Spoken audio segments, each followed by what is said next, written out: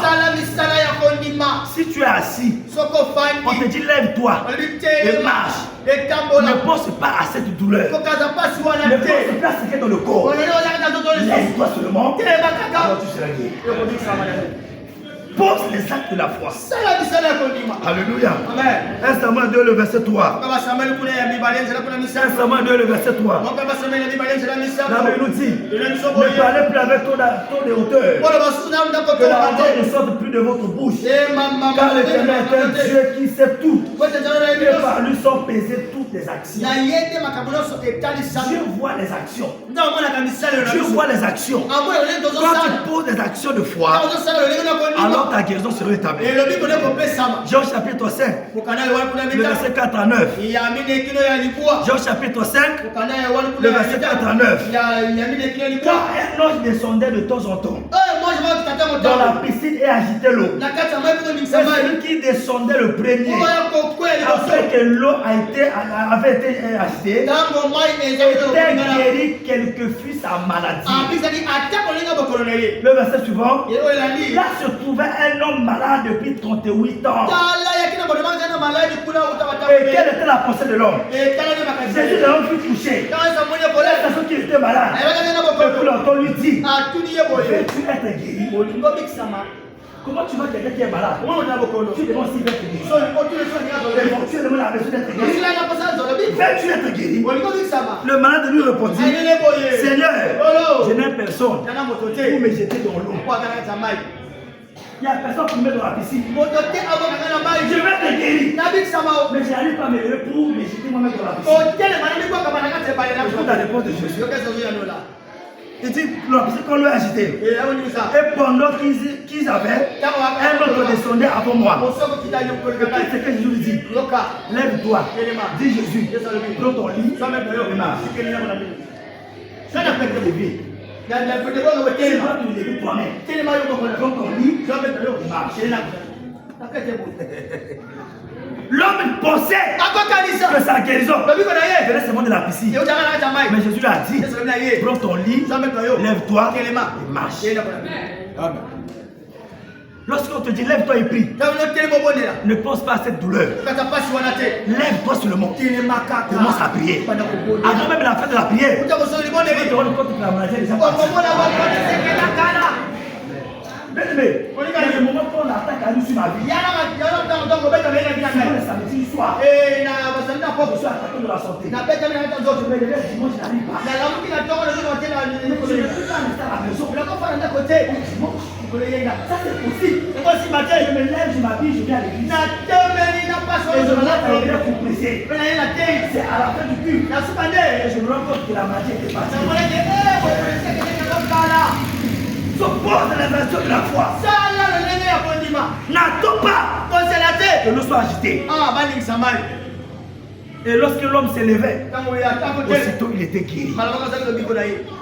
Ne sois pas seulement assis. On te dit, lève-toi, sois guéri. Tu as les béquilles. On te dit, lève-toi. Tu sais d'abord les béquilles. Lève-toi. On t'a dit, lève-toi. Qu'est-ce que tu fais? Lève-toi de là où tu es. Cette foi, c'est ce qui donne le miracle aux hommes. Alléluia. Les gens qui n'ont pas l'habitude de dire ceci. Tout ce que tu nourris grandit. Si tu nourris la maladie, elle va grandir. Alléluia. Si tu nourris la maladie sur le lit, elle va grandir. Et t'empêcher de marcher. Comme fut le cas de cet homme. Mais je n'ai personne pour me jeter dans l'eau. Mais le jour là, sa guérison est arrivée. Toi aussi qui est venu en ce jour, il y a des guérisons surnaturelles. Ta guérison est libérée au nom de Jésus. Voilà pourquoi un moment viendra, on va louer Dieu. Donc, oublie la douleur. Oublie la condition de ton corps. Après la louange, c'est la personne de te rendre compte que la maladie est partie. Il y a des gens ici, même les maladies internes seront guéries ce matin au nom de Jésus. Les maladies que la médecine a rejetées seront guéries ce matin au nom de Jésus. Rapidement pour finir, tu dois enlever les pierres de ton cœur. Il y a des pierres que tu dois enlever de ton cœur. Il y a des pierres que tu dois enlever de ton cœur. Dieu résiste aux orgueilleux. Bien aimé, parce que tu es docteur, ne veut pas dire que tu n'as pas besoin de la guérison. Il y a des médecins qui travaillent à l'hôpital, mais eux-mêmes ils sont malades. Travailler là où il y a la médecine, là où il y a les médicaments, ne veut pas dire que tu ne tomberas pas malade. Mais je n'ai pas fait la médecine. Mais j'ai quand même lu quelques matériels sur la médecine. Et tu dois comprendre que lorsque tu penses que parce que tu es médecin, tu ne peux pas être guéri par Jésus, tu es en train de limiter ta guérison. Alléluia. Dans Jean chapitre 11, le verset 39. Jean chapitre 11, le verset 39. Jésus dit ôte la pierre. Marthe, la sœur du mort, dit à Jésus, ils sont déjà 4 jours qu'il est là. Tu ôtes la pierre. D'abord, on a commencé à discuter.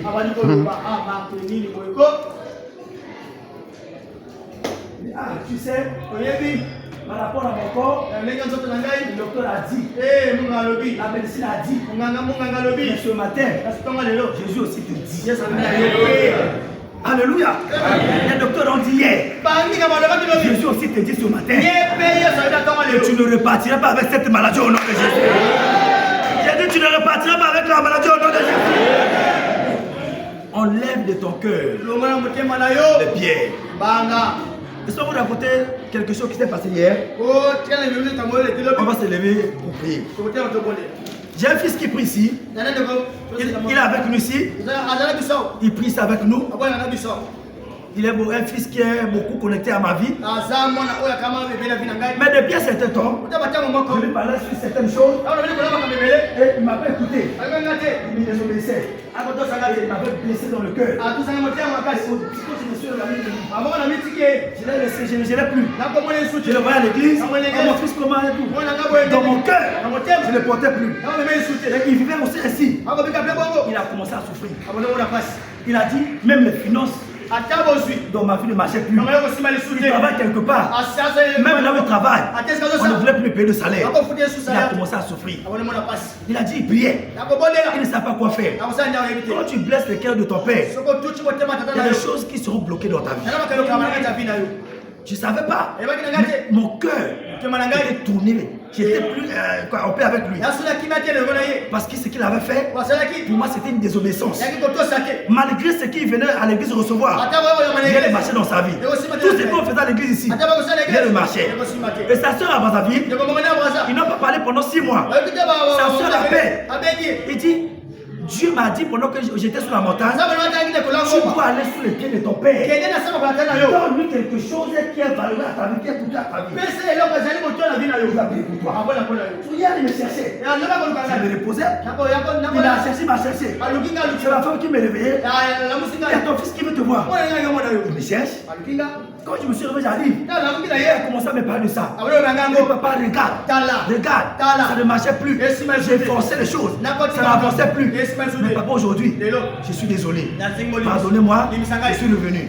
Dans mon cœur, j'ai sorti mon onction extraordinaire. Agenouille-toi. J'ai libéré l'onction sur lui. Les jours à venir, c'est va ouvrir les portes. Quand tu vis avec un père, fais attention à ce que tu fais à cet homme.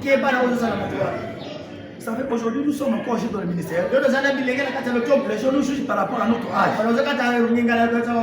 Je ne me vois pas par rapport à mon âge. Regarde ce que Dieu a mis en moi. Il y a des gens, si vous êtes comme les mères, les pères et autres, grands frères et autres, mais regarde ce que Dieu a mis en moi.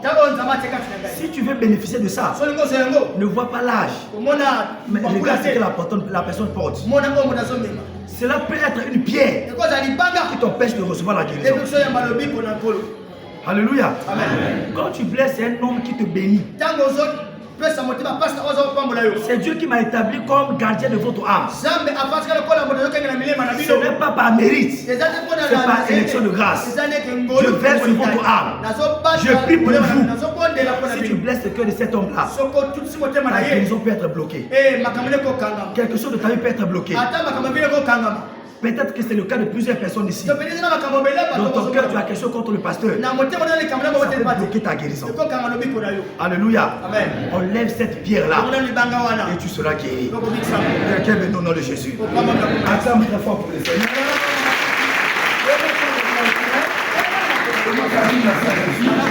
Commence à adorer Jésus.